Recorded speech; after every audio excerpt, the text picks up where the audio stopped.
In the depths of the Amazon rainforest, a Huaorani hunter stalks his prey, as his ancestors have done for hundreds of years.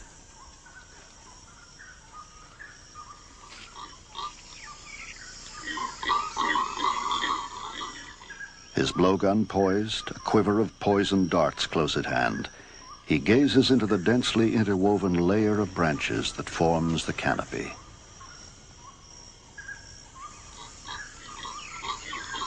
Ten stories above the forest floor, an unsuspecting woolly monkey searches for food.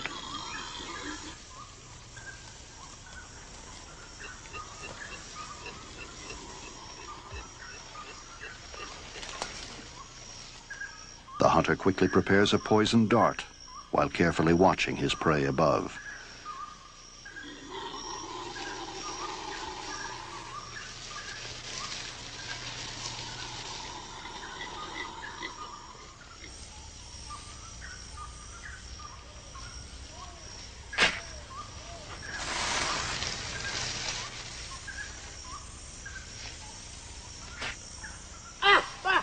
With deadly accuracy, the final dart pierces the monkey's heart, and soon its struggles cease.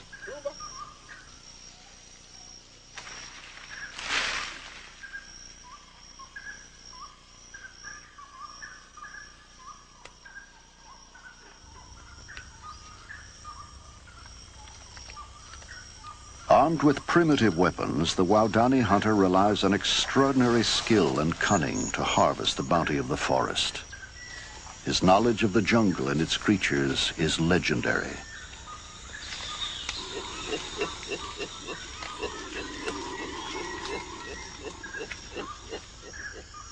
The canopy of the rainforest harbors an abundance of life.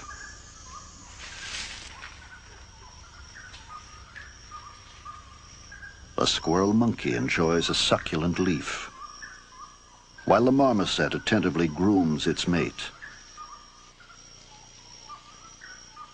And a scarlet macaw feeds on berries.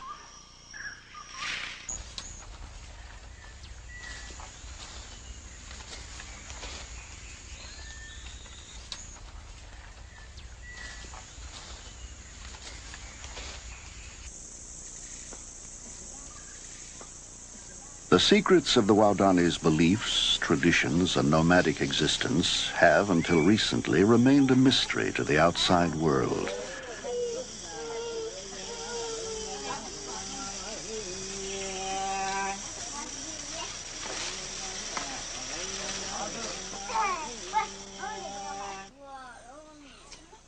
The Huaorani are an ancient tribe, having no form of writing nor any clearly defined history. In their society, there are no leaders, no chiefs. Men and women's roles are considered equal. And yet, as their Stone Age lifestyle is being revealed to us for the first time, we are discovering that their lives are filled with paradox.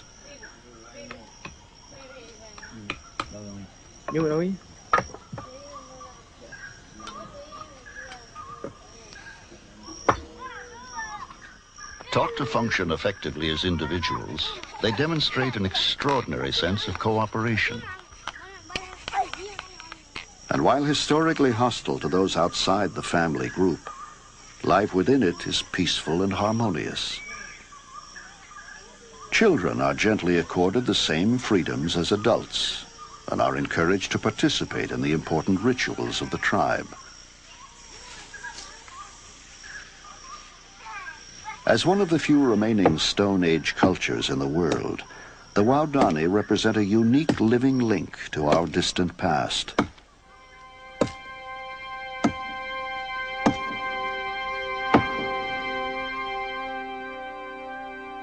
Covering much of the South American continent, the Amazon basin contains the largest rainforest in the world, blanketing over 2 million square miles. In Ecuador, near the headwaters of the Amazon, the small Huaorani tribe can be found. Their traditional territory, covering more than 8,000 square miles, is bordered in the north by the Napo River and in the south by the Huaorani.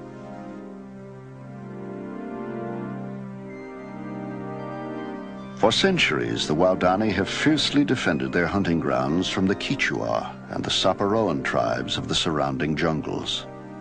And they were hostile to any attempts at intrusion from the outside world.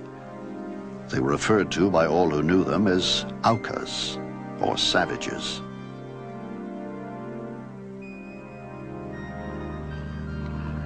In 1956, their isolation was broken. 5 American missionaries flew deep into Huaorani territory, hoping to make peaceful contact with them.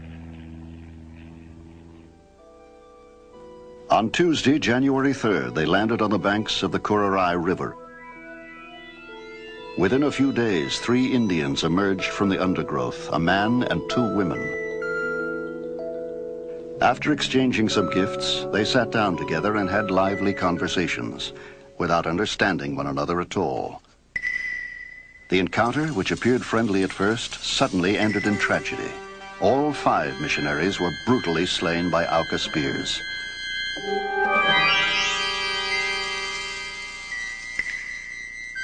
Their camera, recovered from the scene, recorded the last pictures taken before the missionaries' deaths.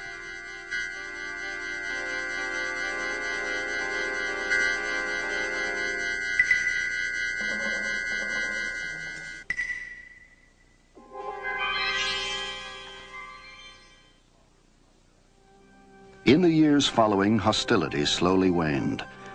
2 Huaorani women were taken in by missionaries who learned from them elements of their unique language. Tenuous friendships were formed and trade goods exchanged. Huaorani fears and suspicions gradually disappeared. They were given metal pots, beads, and clothing, and eventually their lifestyle changed as they learned to adapt to the ways of the modern world.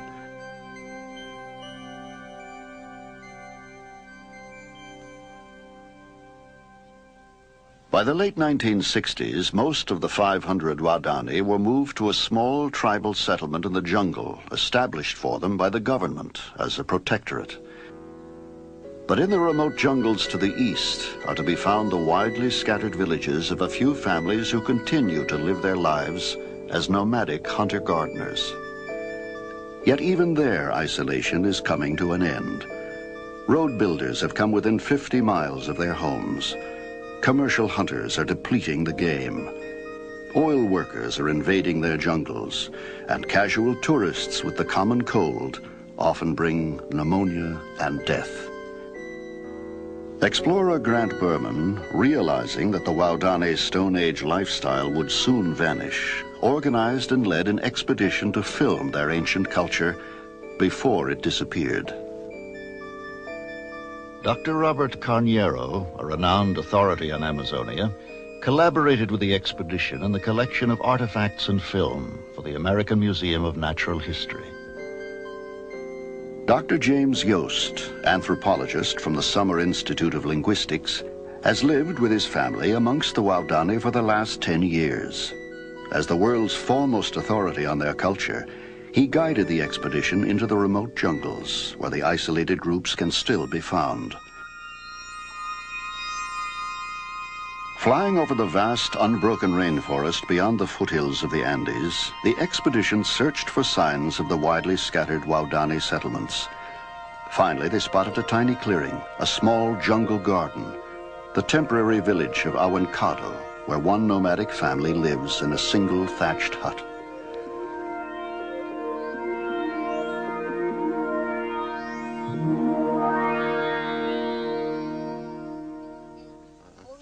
Boogie. Huh? Boogie. Go.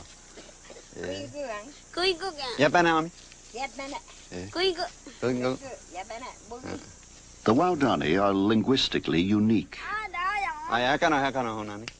Their language bears no known relationship to any other in the world. As one of the few outsiders who speaks their language, Dr. Yost was able to record the genealogies of 5 Huaorani generations. Dr. Yost recalls, "It was not until I began to collect their life histories that I realized how thoroughly violence had permeated Huaorani life. They weren't just hostile to outsiders, they had also been incredibly hostile to each other. I learned that over a period of 5 generations, fully 70% of Huaorani males had been killed in spearing raids. Campati was the oldest male in Auencado. When I interviewed him, he recalled that when he was a young man, every adult male kept his hardwood spears sharpened and ready, not just to hunt game, but to raid neighboring villages.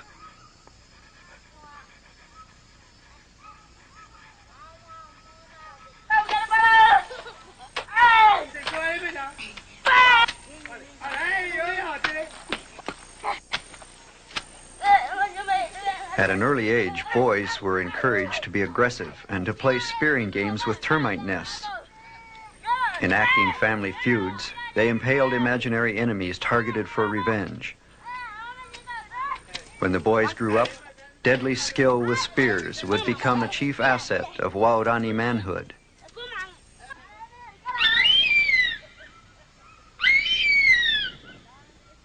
A fierce pet harpy eagle was often tethered nearby. With its acute hearing, it served as a sentry and would scream a warning at the stealthy approach of enemies. Spearing raids have been a brutal reality in Huaorani life. The family histories were filled with terrifying memories. It was not until the Huaorani understood the message brought by the missionaries that they were able to cease hostilities. Sporadic contact with those living in the protectorate convinced the Huaorani still scattered throughout the jungle that indeed the reign of terror had ended.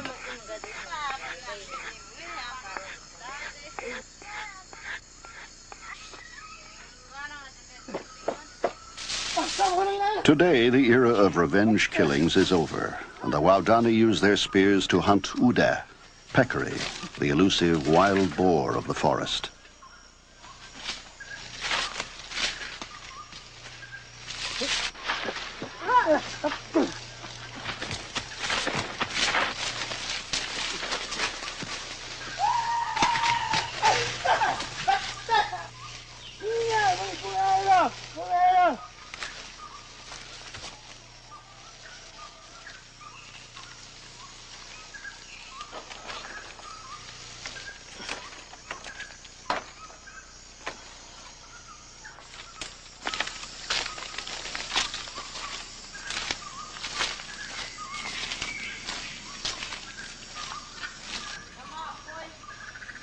Nyama's success in the forest today has brought in 60 pounds of meat, and it will be shared equally tonight by everyone in the village.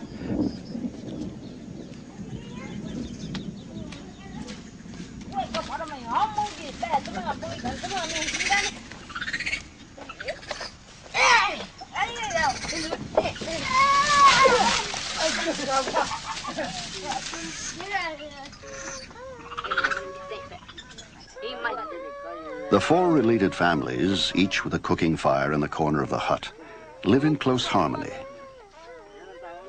The meat from the hunt is divided among all the members of the Nanikabo, the extended family. Everyone gets a share. To the Huaorani, sharing with their kin is the most important value in family life. To them it means, I care for you, and I want you to survive.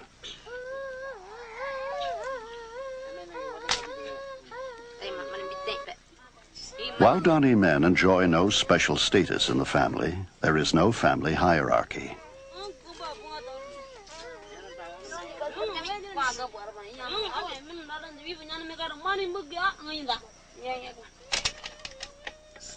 While Nyama's success in hunting has fed the family well today, Campeti was not as fortunate. He captivates the family with a story.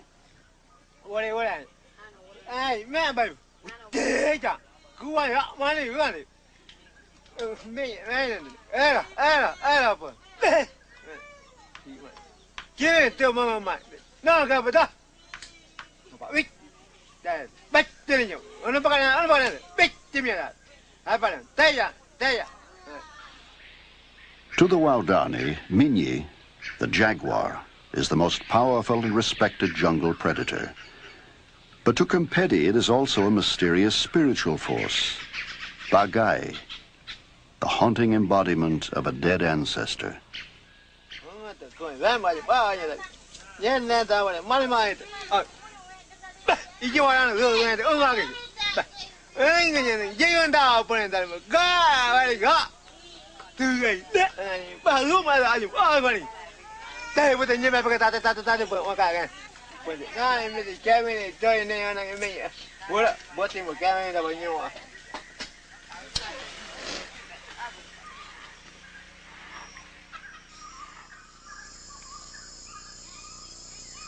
As dusk approaches, families gather together in front of the thatched longhouse to groom each other, removing jungle insects acquired during the day's activities.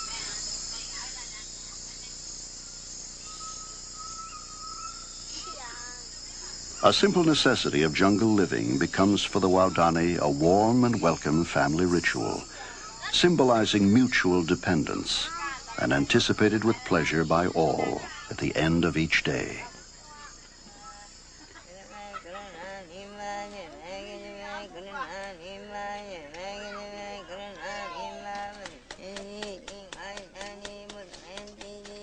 As darkness slowly envelops the surrounding forest and the sounds of the jungle come alive, small fires crackle into the night. Weka reflects on the adventures of her day, while Minyemu repeats an ancient chant. Her songs inspire hope for a fruitful harvest.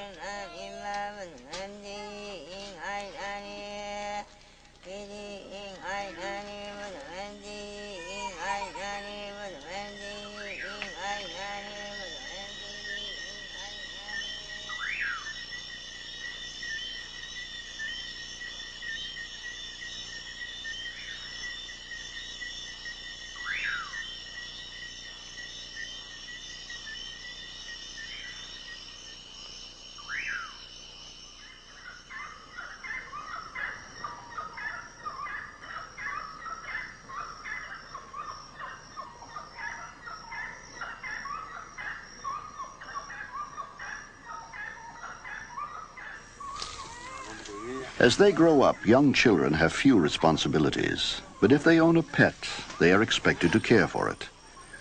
Mipo arrives early each morning with meat for his pet harpy eagle.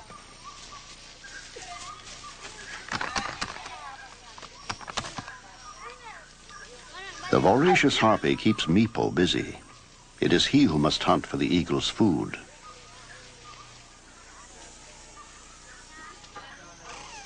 The children grow up with no formal education. Learning is spontaneous and unstructured. The wide variety of pets kept in the village provide the children with practical lessons in wildlife. From close association with pets, they learn the calls of many creatures found in the rainforest.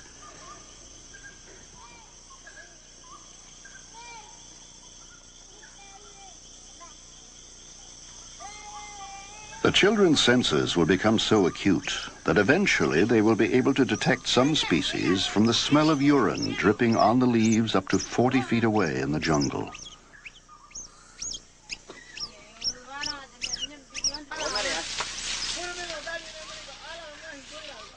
Young boys of 8 or 10 are often allowed to borrow their father's full-size blowgun to go hunting in the forest nearby. Their frequent forays into the jungle test and strengthen their bodies and sharpen their eyes and ears.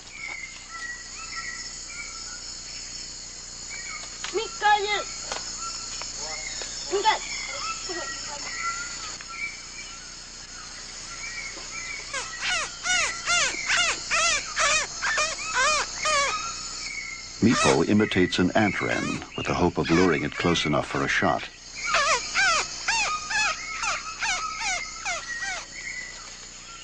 The boys share the use of the blowgun. Competition is completely foreign to them. Spontaneous cooperation is the only way they know.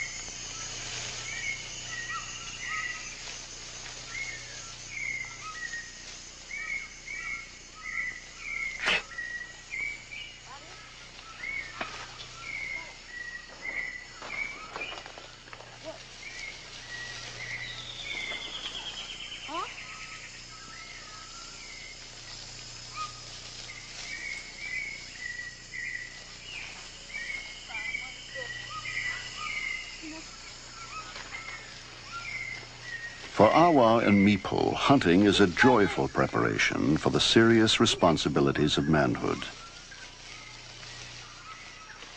Although the boys manage to bring home only one small bird, it will be accepted by their grandmother, Minyimu, as a significant contribution to the cooking pot.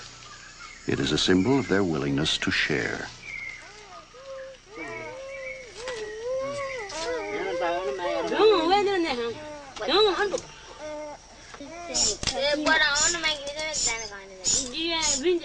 The woman's role in Huaorani life, though different from the man's, is accorded equal status. The growing, gathering, and preparation of jungle crops is considered as important as bringing meat home from the hunt. Girls learn their role in family life by example from their mothers.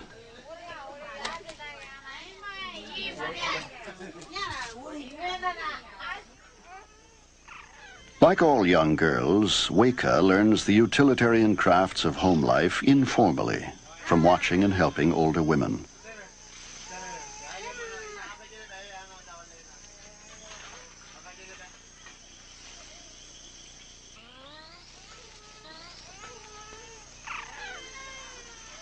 As her aunt, Awame, assists, she practices weaving a string bag.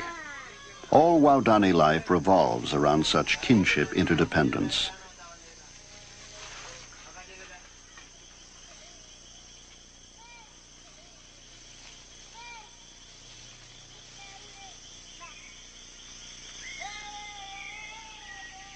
From the dried fronds of the chambira, competitive axes.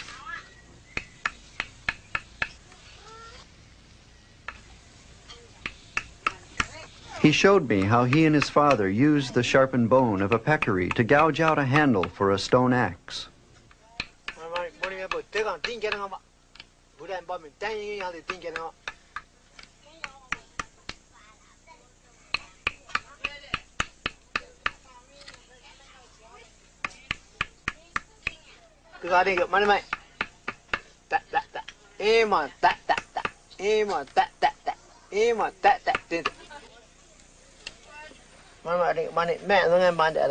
The Huaorani made handles for stone axes, but they did not fashion stone blades.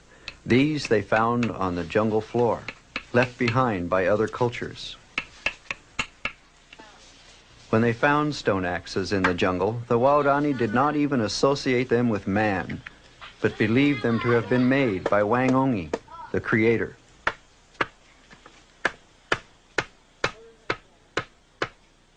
Kampati carried the stone axe into his garden to demonstrate how effective it had been. Using deliberate, evenly paced strokes, he patiently chopped for almost an hour to cut down one small tree. Felling the forest giants must have been incredibly strenuous work with these meager tools. And yet, the Huaorani have no word for work. To Kampati, it is just hawengi, hawengi, hawengi, chopping, chopping, chopping.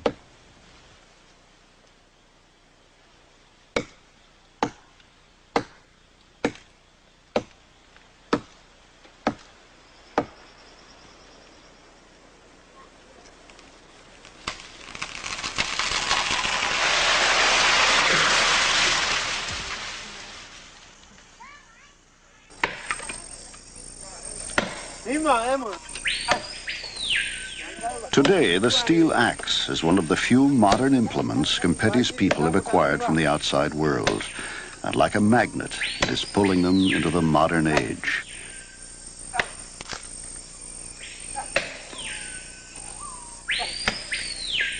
While men chop trees, it is the women who understand the complicated task of gardening.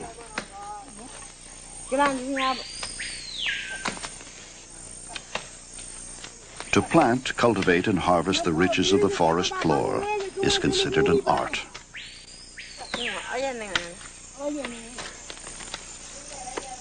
When asked if men ever do gardening, Mima laughed. Men? They could never do it right. They'd ruin it. They only know how to chop. Awengi, awengi, awengi.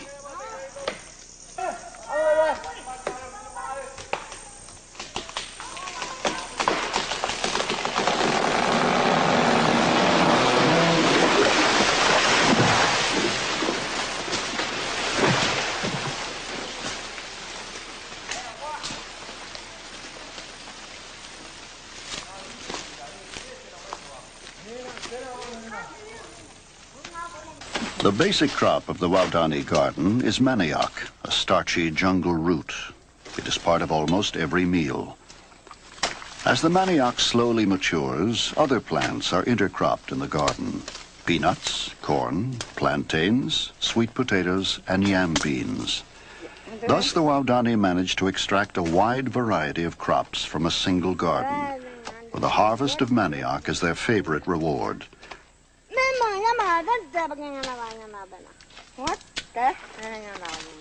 Manioc does not grow from seed.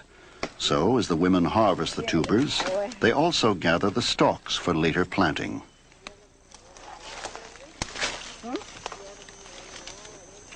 But the rainforest grows on a thin layer of impoverished soil. Since most of the nutrients are held in the living vegetation, the soil will support only a few harvests. So the Huaorani plant a series of gardens, carefully scheduled to mature in sequence. The cycle of planting and harvesting, abandoning the old gardens and moving on to the new, is continuous.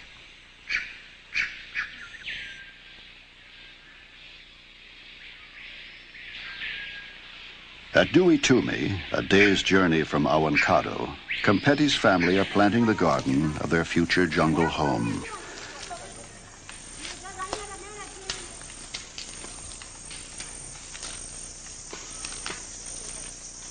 The men leave the large trees standing to shade the women from working in the blazing sun, to protect the soil from the sun and frequent torrential rains.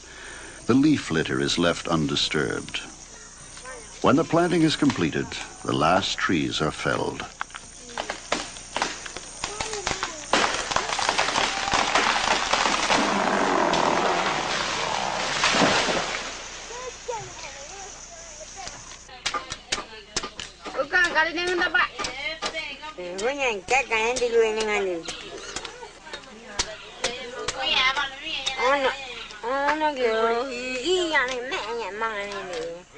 The garden crops, like meat from the hunt, may be shared by the Huaorani, but the women of each family prepare meals separately at their individual cooking fires.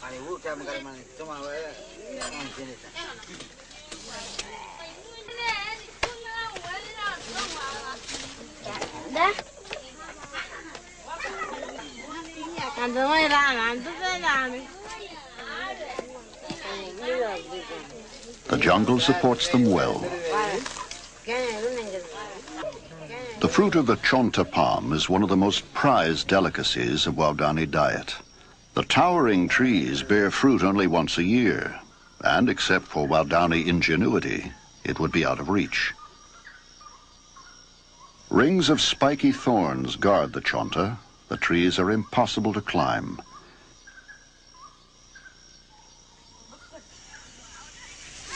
In order to get at the fruit, Titikawa makes a climbing ring from twisted jungle vines and uses it as a brace to ascend a smooth bark cecropia tree growing amidst the thorny chonta. The conveniently located climbing tree did not grow beside the fruiting palms by chance. It was planted there by Titikawa years before.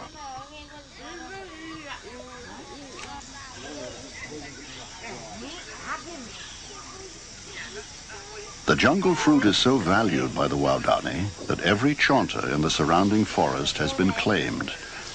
The chonta thus becomes a part of the village kinship system, and the jungle itself a Huaorani garden.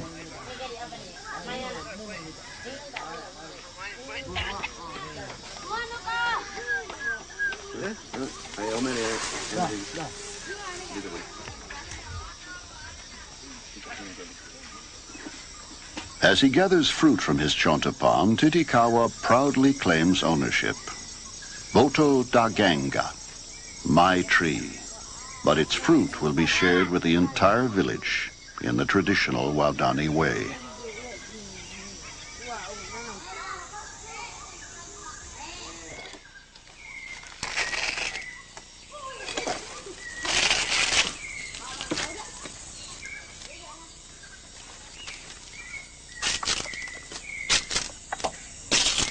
The wood of the chonta palm, as well as its fruit, plays a central role in Huaorani life.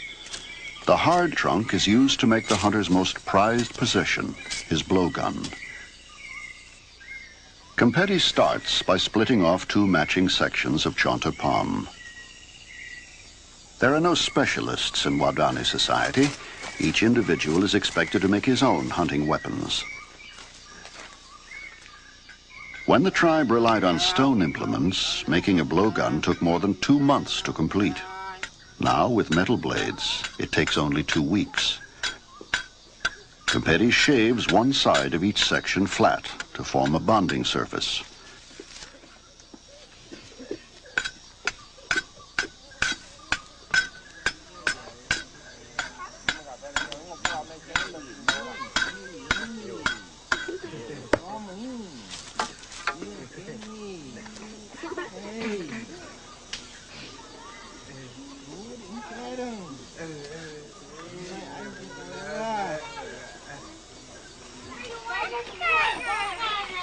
The Chonta staves are softened by heating them carefully over a fire.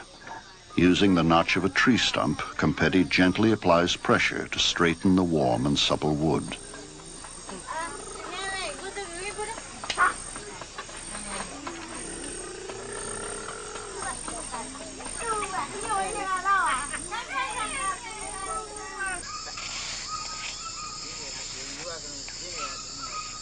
Darts for blowgun hunting are shaved needle-sharp from the stems of chambira palm.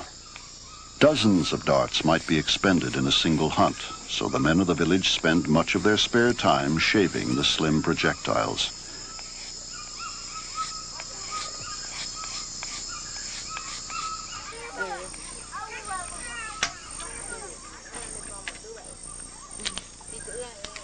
The twin halves of the blowgun are each grooved separately with a broken machete blade. Competi cuts patiently, aligning a narrow groove by eye. Each groove must be perfectly straight and perfectly matched to its mate.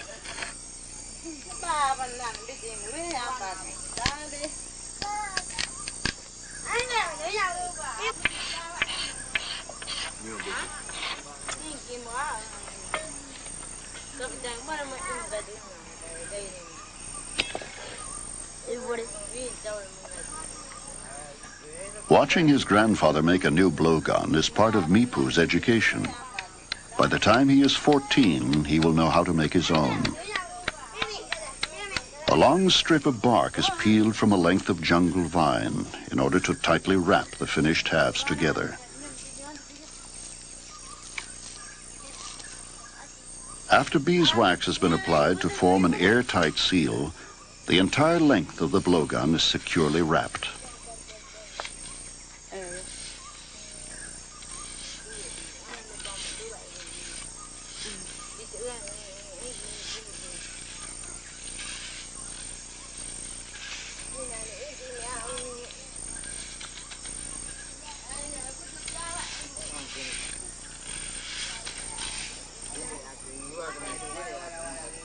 Using water as a lubricant and ever finer grades of sand and clay as an abrasive, Competi reams the bore of his blowgun and polishes it to a fine sheen. His attention to detail is meticulous. After a full week of polishing, the bore will be as smooth as that of a fine shotgun. Unlike other Amazon tribes that have developed snares and traps of many kinds, the Huaorani relies solely on spears and the blowgun to harvest the bounty of the forest.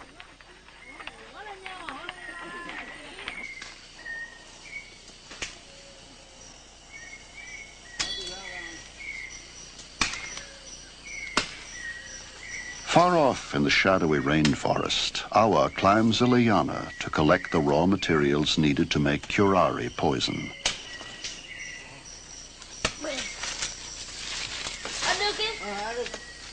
His uncle, Tidikawa, spotted this special vine a month ago while on a hunt.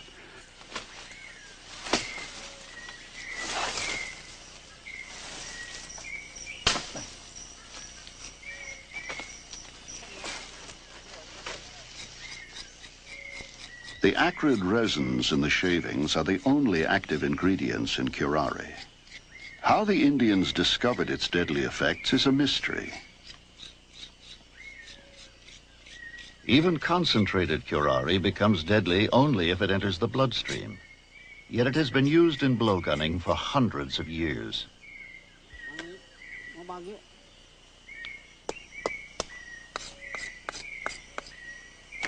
Titikawa says the Huaorani have used it kui, forever.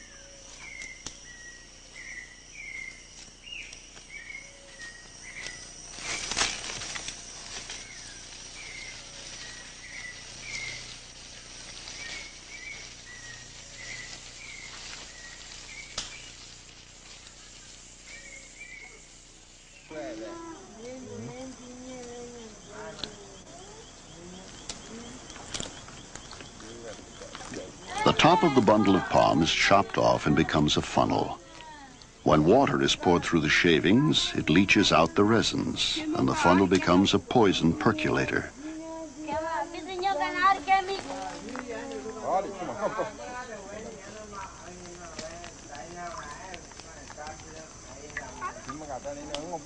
Without this poison for the darts, the blowgun would be rendered ineffective.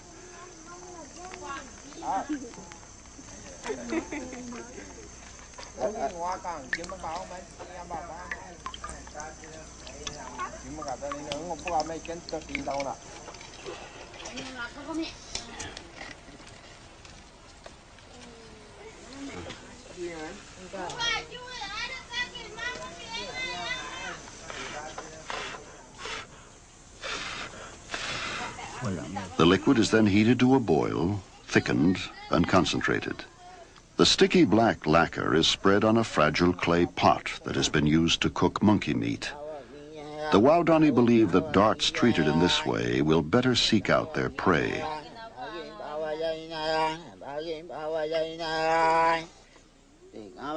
This ritual is an integral part of Huaorani belief. Titikawa hopes to enhance the poison's strength by singing a hunting song.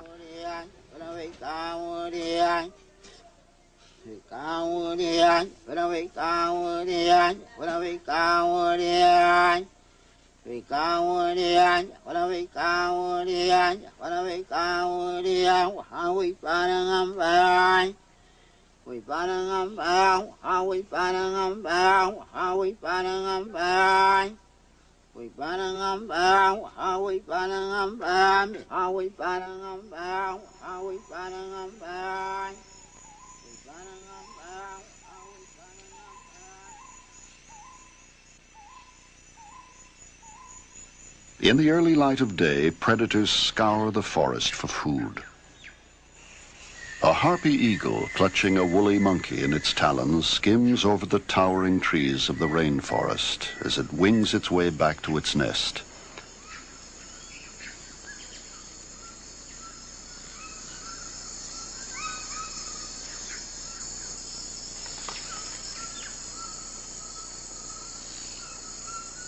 The harpy is a competitor of the Huaorani for birds and monkeys.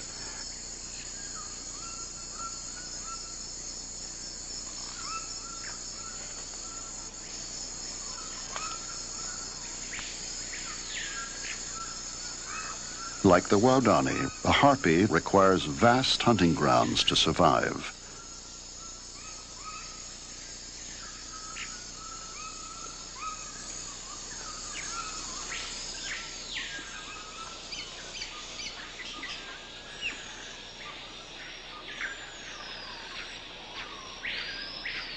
The lush and humid upper layer of the snake-infested rainforest is the bountiful hunting ground of the Huaorani.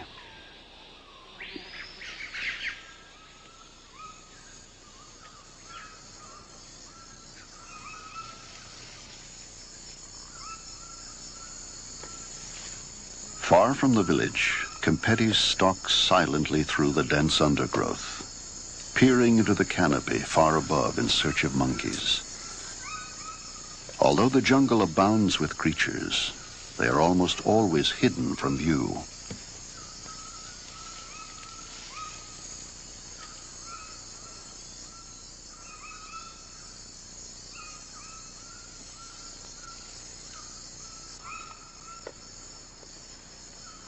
An emerald tree boa lurks ominously overhead.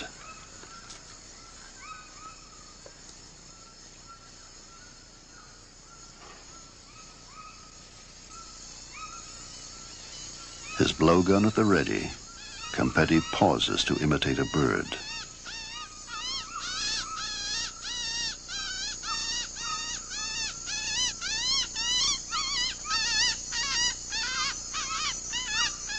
Because the Araceli is busily feeding on berries, Kempeti is unable to lure it close enough for a shot. So he moves on silently, deeper into the jungle.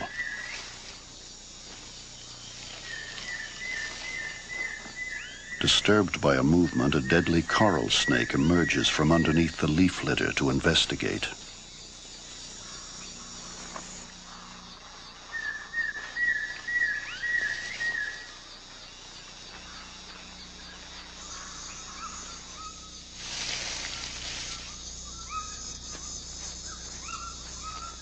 As Kempeti proceeds deeper into the forest, he stops intermittently to call in howler monkeys.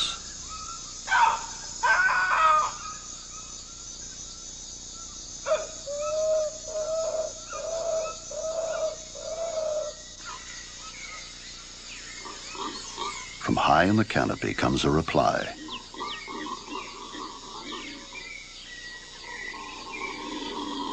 On today's hunt, Kempeti's 7-year-old grandson Awa has come along to help.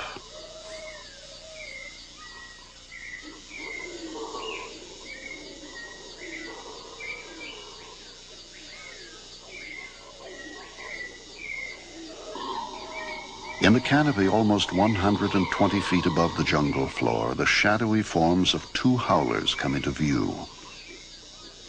Kempeti prepares a poisoned dart and notches it with the razor-sharp teeth of a piranha jaw.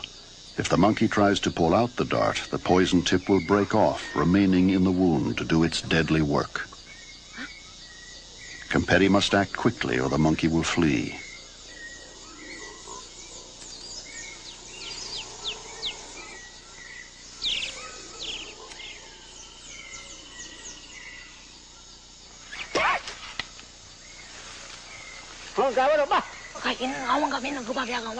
A single leaf deflects the dart, and he must try again.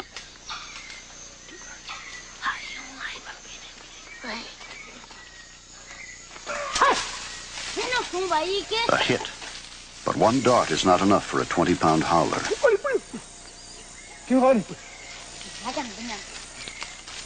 Awa and Kempeti must now pursue the wounded monkey as it flees through the canopy more than 10 stories above.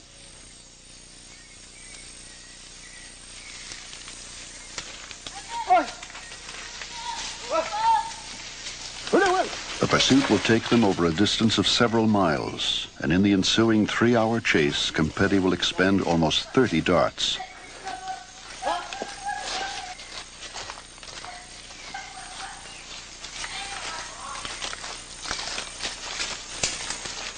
Partially paralyzed, the howler takes refuge in the fork of a tree.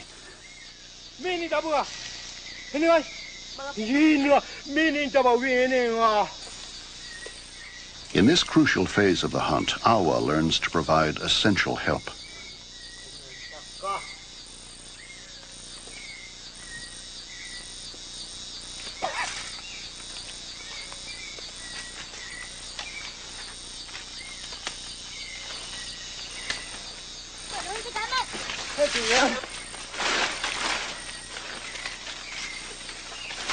By now, the monkey has been hit 3 times.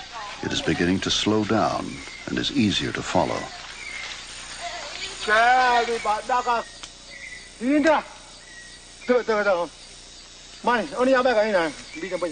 Trying to get a final shot, Kempeti attempts to scare the monkey into view.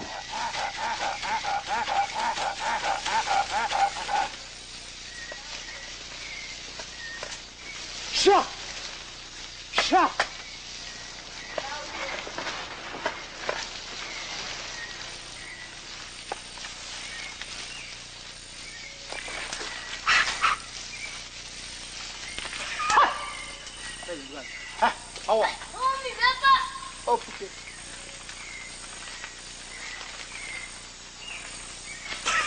Two more shots and a final hit.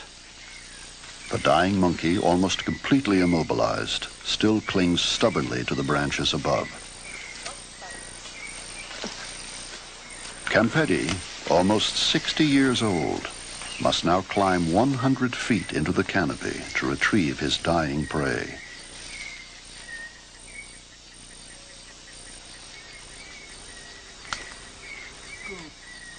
Leaving the relative safety of the jungle floor, he enters the monkey's own environment to try to bring it down. Hey!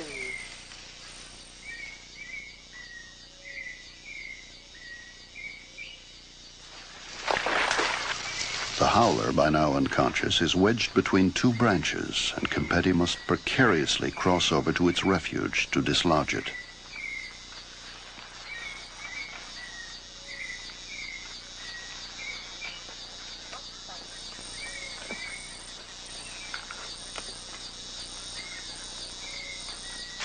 Hey!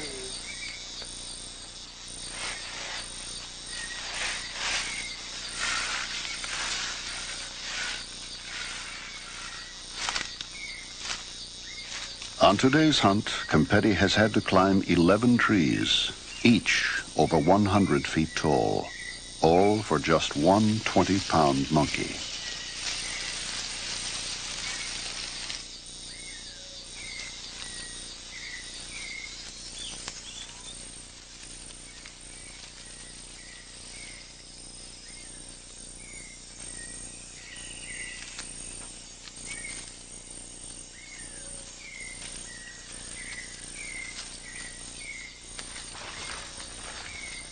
Before starting the long journey home, Campedi takes a dart from his quiver and silently marks the trail. Perhaps another hunter who passes here will be as lucky as he.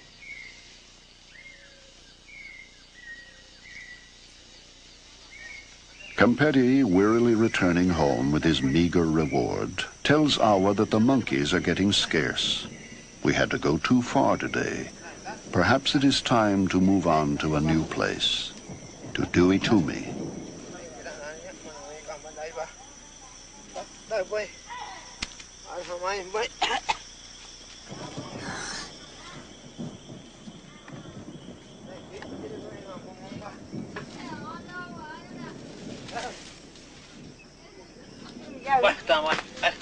Campedi's monkey will be cooked and shared by all members of the household.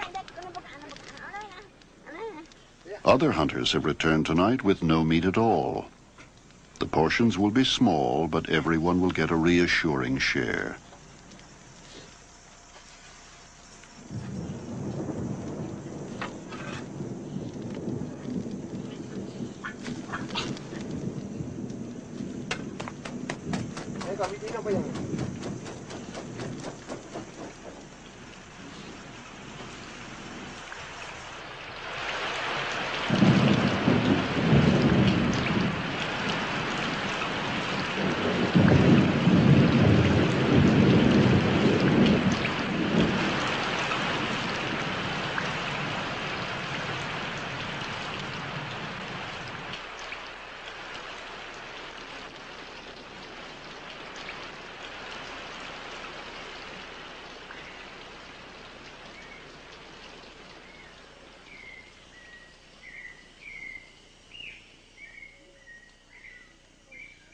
The game is becoming scarce, and the soil of the village gardens has been flooded by torrential rains.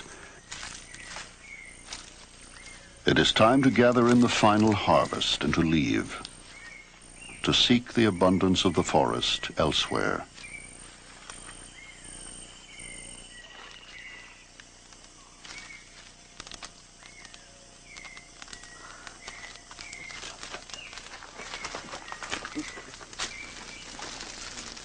Before he leaves, Campedi ritually sets fire to his house.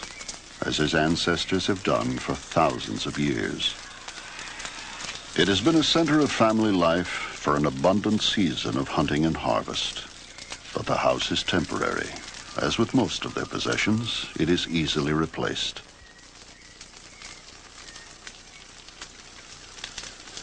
Campetti's family have already begun their journey to Duitumi, where they will build anew.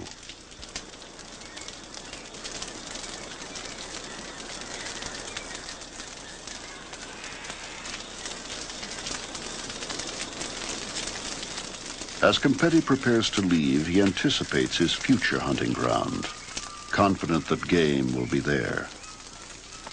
He understands the fragile balance of life in the rainforest and expects his nomadic ways to assure a continuous supply of food.